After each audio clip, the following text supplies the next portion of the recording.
Selamat malam, salam sejahtera. Terima kasih kerana bersama dengan saya di Nazilin Unity Channel. Beberapa jam selepas keputusan pilihan raya umum untuk PRN di 6 buah negeri di Semenanjung Malaysia diumumkan, ini didedahkan punca utama Parti Pakatan Harapan BN ataupun Parti Kerajaan pimpinan Anwar Ibrahim dan juga pimpinan Zahid Hamidi kalah teruk di Terengganu dengan disapu habis oleh Perikatan Nasional 32 buah kerusi. Jadi kalau anda nak tahu apa punca utama mereka kalah, ikuti terus ulasan dan pendedahan ini dipetik dari Malaysia Kini. Menurut Raja Bahrain, beliau mengatakan bahawa punca utama kekalahan PHBN di Terengganu ialah kerana wujudnya sikap abang besar. Apa maksud sikap abang besar ini? Biasanya sikap abang besar ini ialah sikap di mana ada yang mendominasikan sesuatu pemilihan maupun keputusan. Sikap abang besar dikatakan menjadi antara punca utama gabungan PHBN kalah teruk pada pilihan raya negeri Terengganu. Pengerusi PH Negeri Raja Bahrain Shah berkata, walaupun Terengganu menjadi kubu kuat PAS, namun PHBN boleh menang beberapa kerusi dari 32 kerusi Dewan Undangan Negeri sekiranya ada strategi dan perancangan yang betul. Untuk mencapai strategi yang baik, perlu diketepikan sikap dominasi abang besar, Big Brother dan bersikap terbuka menerima kelebihan tertentu rakan yang dianggap agak baru dan tidak begitu besar, katanya pada satu kenyataan hari ini. Raja Bahrain memberikan perumpamaan keadaan itu ibarat sebuah hospital besar yang ramai doktornya tetapi tidak semestinya pakar terbaik untuk merawat penyakit tertentu yang memerlukan kepakaran khusus yang dimiliki oleh sebuah pusat perubatan kecil yang kebetulan mempunyai pakar penyakit berkenan. Siapakah parti yang dikatakan oleh Raja Bahrain ini? Adakah ianya sebenarnya merujuk kepada Parti Amanah yang merupakan yang boleh dikategorikan sebagai parti kecil? Adakah itu yang patutnya dilakukan di Terengganu?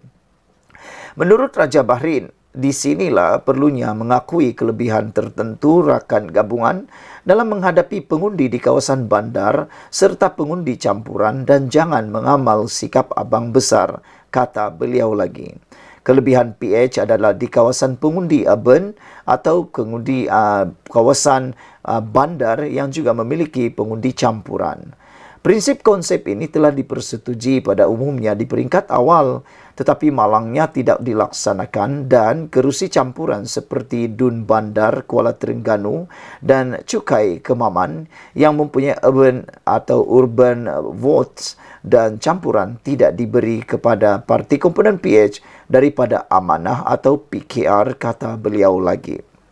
Ini adalah kesilapan yang besar dan kita telah hilang peluang memenangi kerusi seperti ini di mana PH mempunyai kelebihan, kata Raja Bahrain lagi. Dia juga memberikan contoh kerusi Dun atau Dewan Undangan Negeri Kota Lama di Kelantan dengan calon PH daripada Amanah telah berjaya menang di negeri yang dikuasai PAS sejak lebih 30 tahun yang lepas. Ini walaupun calon Amanah Dr. Hafizah Mustaqim bukan orang Kelantan. Dengan strategi yang baik, Pakatan Harapan boleh menang kerusi di Kota Bahru dan kalau yang sama dilakukan di Kuala Terengganu tidak mustahil kejayaan yang sama boleh dicapai, kata beliau. Zaman sikap abang Big Brother telah lama berlalu dan mentaliti ini perlu dikikis jika kita mahu maju, kata beliau lagi. Saya tidak begitu terkejut keputusan PRN di Terengganu tetapi saya amat kecewa, kata Raja Bahrain. Sikap lebih inklusif, menghormati sesama kita dan bukan sikap abang besar perlu diwujudkan dalam gabungan BNPH di negeri Terengganu, kata Raja Bahrain lagi. Pada pilihan raya negeri yang berakhir semalam, PN menyapu bersih ke semua 32 kerusi Dewan Undangan Negeri di Terengganu. Sekian dulu untuk kali ini. Jangan lupa tinggalkan komen anda. Saudara-saudara sekalian, apa pendapat anda untuk komen daripada Raja Bahrain yang mengatakan bahawa sikap abang besar punca PHBN kalah besar di Terengganu? Anda berpendapat yang sama? Sekian dulu untuk kali ini. Jangan lupa tinggalkan komen Anda, tekan butang subscribe. Bye-bye. Selamat petang, salam sejahtera. Terima kasih kerana bersama dengan saya di Nazilin Unity Channel. Kejutan demi kejutan besar berlaku selepas PRN dilangsungkan. Dan terkini, Parti Muda mengakui sukar bergerak secara solo selepas semua kerusi yang mereka tandingi baru-baru ini berprestasi buruk. Lim Kit Siang mengatakan bahawa hilang deposit di semua kerusi. Lim Kit Siang menggesa Muda menyertai DAP. Apabila ini berlaku, apa yang akan berlaku seterusnya, kita menunggu. Lim Kit Siang menggesa Muda agar menimbang untuk menyertai DAP susulan prestasi buruknya dalam PRN semalam. Veteran DAP itu berkata, tiada pilihan lain di saat negara berdepan pilihan antara benar dan salah, dan antara peluang untuk bangkit menjadi negara kelas dunia atau terus menjadi negara yang terpecah, gagal dan keruh. Saya telah sebut yang saya kagum dengan idealisme calon-calon muda walau semuanya hilang deposit, katanya dalam kenyataan hari ini. Lim menasihatkan mereka agar tidak kecewa dengan keputusan semalam. Saya ingin cadangkan agar mereka yaitu Parti Muda meneroka kemungkinan bergabung dengan DAP, katanya sambil menegaskan itu hanya pandangan peribadi dan bukan tawaran rasmi daripada DAP. Bergantung kepada kepimpinan DAP dan Muda untuk memutuskan perkara ini, katanya lagi. Dalam PRN semalam, gabungan PH dan BN mengekalkan kemenangan 3 negeri, Selangor, Negeri Sembilan dan Pulau Pinang, namun dengan bilangan kerusi yang lebih rendah. Mengulas perkara itu, Lim Kit Siang berkata, penting untuk kerajaan pimpinan Perdana Menteri Anwar Ibrahim menangani kebimbangan dalam soal ekonomi yang membawa kepada kemenangan PN di banyak kerusi di 6 negeri. Untuk itu, dia menggesa Anwar agar menggunakan sidang khas Parlimen bulan depan untuk memulakan agenda ekonomi madani sebagai tanda kepada perubahan dasar dan reformasi institusi yang akan memberi manfaat kepada semua rakyat Malaysia. Saudara-saudara sekalian, saya juga berpendapat bahawa cadangan daripada Lim Kit Siang ini adalah cadangan yang amat baik sekali untuk dipertimbangkan oleh Presiden Muda iaitu Syed Saddiq Syed Abdul Rahman. Dengan penggabungan DAP dan juga Muda ataupun Muda mengikuti DAP, ini akan memberikan satu percikan baru kepada DAP yang mana memerlukan kepimpinan-kepimpinan orang muda. Saya fikir seperti yang telah diakui oleh pemimpin muda bahawa pergerakan secara solo adalah sukar untuk mereka memenangi selepas mereka hilang semua deposit di semua kerusi. Maka dengan itulah saya fikir tiada masalah untuk Parti Muda memikirkan, mencari, meneroka cara baru untuk mereka benar-benar relevan dalam dunia politik di Malaysia. Karena kita ketahui politik di Malaysia ini adalah politik yang sangat unik, yang mana para pengundinya akan mengundi bukan berdasarkan ideologi, tetapi mereka akan mengundi berdasarkan parti politik. Itu sudah ketara dan kita tahu dan memang tidak boleh dinafikan. Jadi untuk membuat ideologi yang lebih kuat, saya fikir Muda patut bergabung dengan parti-parti yang sedia kuat seperti DAP maupun PKR ataupun Amanah. Jadi dengan ini kita harap Parti Muda dapat memikirkan penerokaan baru yang telah dicadangkan oleh Lim Kit Siang ini. Apa pendapat kamu semua? Kalau anda mempunyai pendapat yang hebat, yang luar biasa untuk politik Malaysia, sila tinggalkan komen anda dalam ruangan komen, berikan pendapat anda tentang isu kali ini. Adakah anda setuju Parti Muda bergabung dengan DAP untuk lebih kuat membawa ideologi mereka?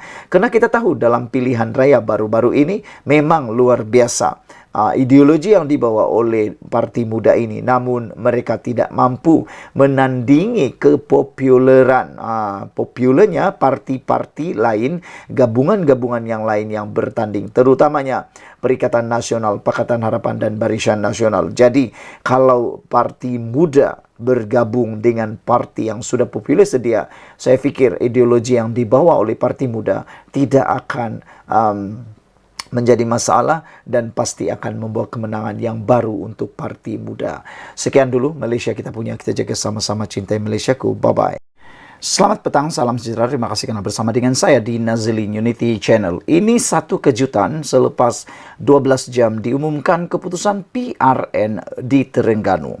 Apa yang menariknya di Terengganu ialah Parti PAS ataupun Perikatan Nasional sapu habis. Tidak ada satupun pembangkang menang di Kerajaan Terengganu. Namun yang menjadi kejutan dan masalah besar di Terengganu pada waktu ini ialah apabila tidak ada wujudnya pembangkang dalam Dewan Undangan Negeri. Dengan ini, ada penganalisis politik menyatakan bahawa ini memberikan kesan yang amat buruk kepada kesejahteraan dalam Dewan Undangan Negeri dan pastinya untuk sistem semak dan imbang. Apabila tidak mempunyai pembangkang di dalam Dewan Undangan Negeri, maka dengan itu tidak ada wujudnya semak dan imbang. Semua keputusan boleh diambil dengan sewenang-wenangnya atau dengan mudahnya oleh pihak kerajaan, kata penganalisis politik. Namun demikian, yang mengejutkan kita ialah apabila perkara ini ditanyakan kepada Presiden PAS iaitu Abdul Hadi Awang. Abdul Hadi mengatakan bahawa tiada masalah untuk Dewan Undangan Negeri Terengganu walaupun tiada pembangkang kerana menurut Hadi Awang rakyat boleh kritik kerajaan, kata Hadi Awang, dan beliau mengatakan bahawa yang akan menjadi semak dan imbang ialah rakyat. Namun, sebagai pemerhati politik bebas, saya dengan ini mengatakan bahawa sebenarnya mana-mana Dewan Undangan Negeri maupun kerajaan di Persekutuan adalah amat baik apabila mempunyai pembangkang yang kuat. Kerana apabila ada pembangkang yang kuat, maka sistem semak dan imbang boleh dibuat dengan lebih bagus dan ini boleh menyebabkan semua ahli parlimen maupun ahli Dewan Undangan Negeri akan bekerja dengan lebih baik, lebih tekun kerana adanya sistem semak imbang dan ada yang memerhatikan pekerjaan mereka. Selain itu, keputusan-keputusan yang akan dibuat dalam Dewan Undangan Negeri maupun di Persekutuan akan lebih berhati-hati kerana ada pembangkang yang berada di sana ketika wujudnya ataupun sesi soal jawab ataupun pembentangan bahas usul sesuatu usul, maka akan dapat dilaksanakan dengan lebih telus lagi. Namun, kata Hadi Awang, tiada pembangkang di Terengganu, rakyat boleh kritik kerajaan. Dengan ketiadaan pembangkang di Dewan Undangan Negeri Terengganu, semak dan imbang boleh hadir menerusi rakyat dan juga adun PN, kata Presiden PAS Abdul Hadi Awang. Abdul Hadi memberi jaminan pentadbiran kerajaan Terengganu akan diteruskan seperti biasa tanpa pembangkang selepas Perikatan Nasional menang di kesemua 32 Dewan Undangan Negeri di negeri itu semalam. Kita akan galakkan budaya nasihat termasuk daripada rakyat sendiri boleh mengkritik kerajaan. Malah suka dimaklumkan bahawa dalam Islam ini walaupun tidak ada pembangkang, ahli dewan boleh mengkritik dan memberi teguran, katanya seperti dipetik Berita Harian. Hadi berkata demikian ketika sidang media selepas pengumuman keputusan pilihan raya di Dewan Tok Guru Rusila di Marang, Terengganu malam tadi. Dia juga menyuarakan penghargaan kepada mereka yang mengundi Perikatan Nasional dan telah memberi kemenangan di Kelantan, Terengganu dan Kedah. Dia juga membangkitkan sokongan yang diberikan pengundi muda dalam kemenangan itu. Malah saya lebih berbangga apabila bukan sahaja kekal memerintah Terengganu, malah berjaya menyapu bersih kesemua 32 kerusi Dewan Undangan Negeri dan kerusi Parlimen Kuala Terengganu, katanya lagi. Selain mengekalkan kemenangan di negeri yang sedia ditadbir, katanya lagi, PN juga berjaya menambah bilangan kerusi di Pulau Pinang, Selangor dan Negeri Sembilan. Saudara, sebelum kita berpisah, apa pendapat anda dengan kemenangan sapu bersih Terengganu oleh Perikatan Nasional dan tiada pembangkang di negeri Terengganu untuk waktu ini? Adakah itu ialah perkara yang baik atau itu akan membawa perkara yang kurang baik memandangkan ketiadaan semak dan imbang di Dewan Undangan Negeri Terengganu?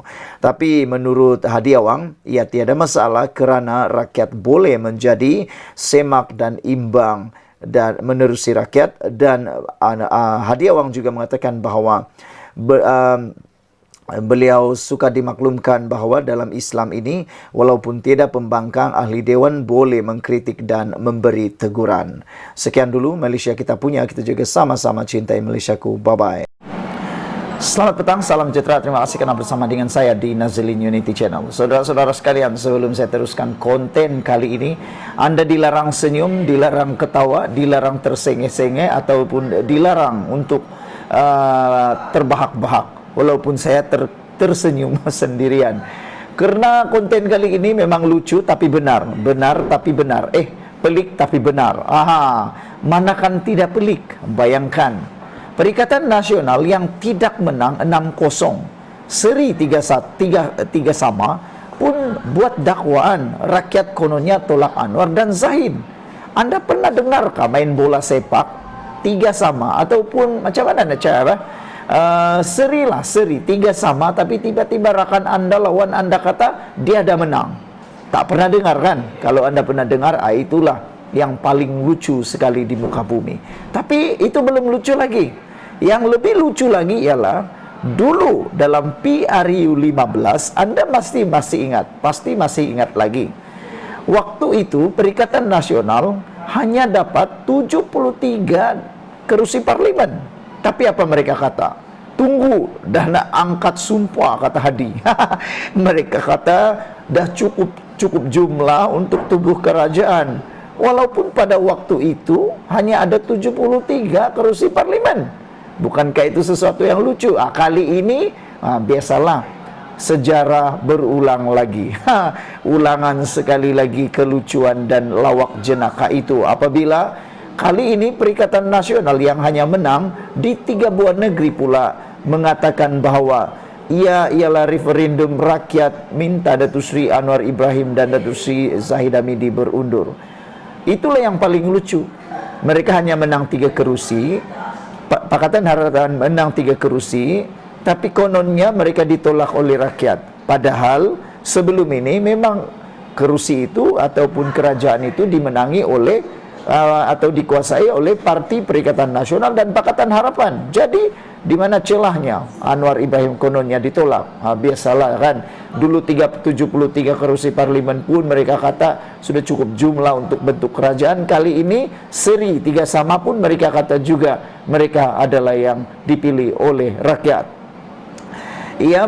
Sebenarnya ia bukan kemenangan 6-0 atau kemenangan 100%. Ia seperti diramalkan keputusan status quo. Di Kelantan dan Kedah sendiri, iaitu kubu kuat PN, menolak mereka di negeri tersebut apabila menang 2 atau 1 kerusi DUN. Analoginya dalam apa jua perlawanan, contohnya bola sepak.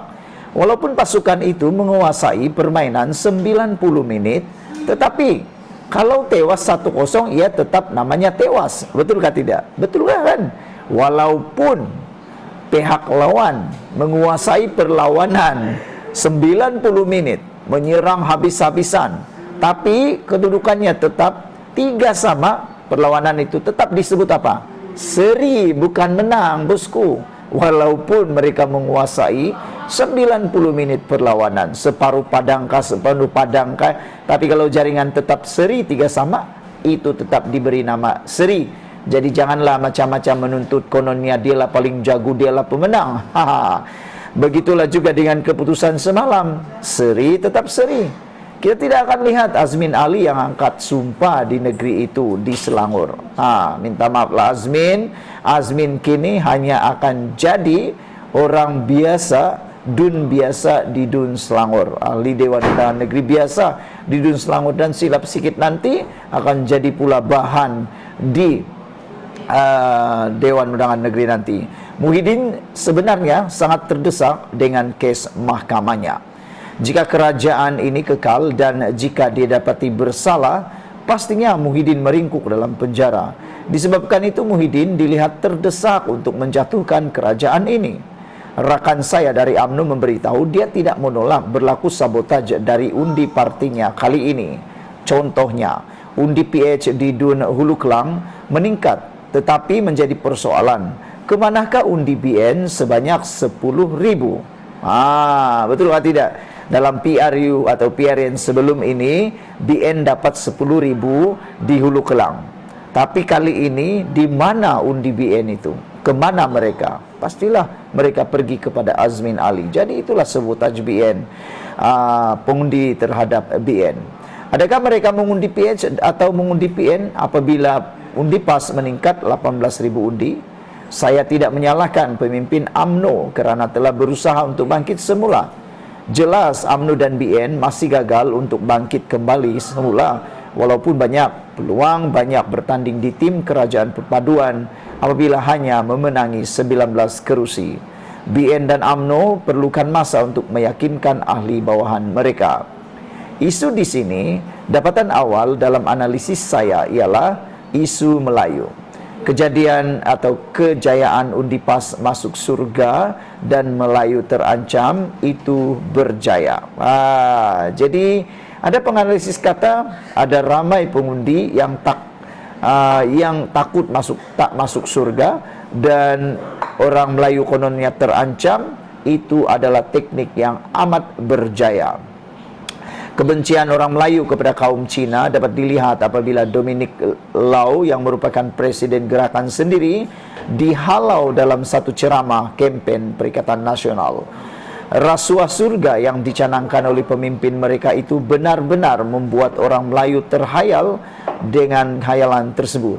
Saya tidak dinafikan ada 3 faktor utama jumlah undian PHBN mengecewakan. Faktor DAP dan Zahid yang terus dimomokkan membuat ramai takut untuk mengundi merah biru dalam kalangan orang-orang Melayu. Muhyiddin tahu hanya satu cara untuk mereka berjaya sekali lagi seperti langkah Sheraton. Caranya menjatuhkan Zahid. Disebabkan itu mereka menggunakan bekas-bekas pemimpin UMNO untuk melemahkan UMNO yang sememangnya lemah dari dalam dan luar. Bila UMNO dilihat lemah, Muhyiddin mahu ahli-ahli UMNO menghantar referendum kepada Zahid.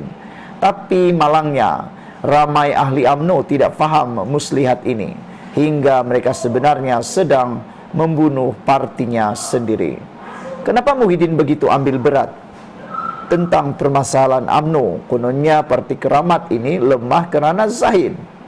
Sedangkan jika UMNO bersama mereka, pastinya kerusi UMNO hanya tinggal berapa kerat sahaja, kerana ia sudah dimonopoli Bersatu dan PAS.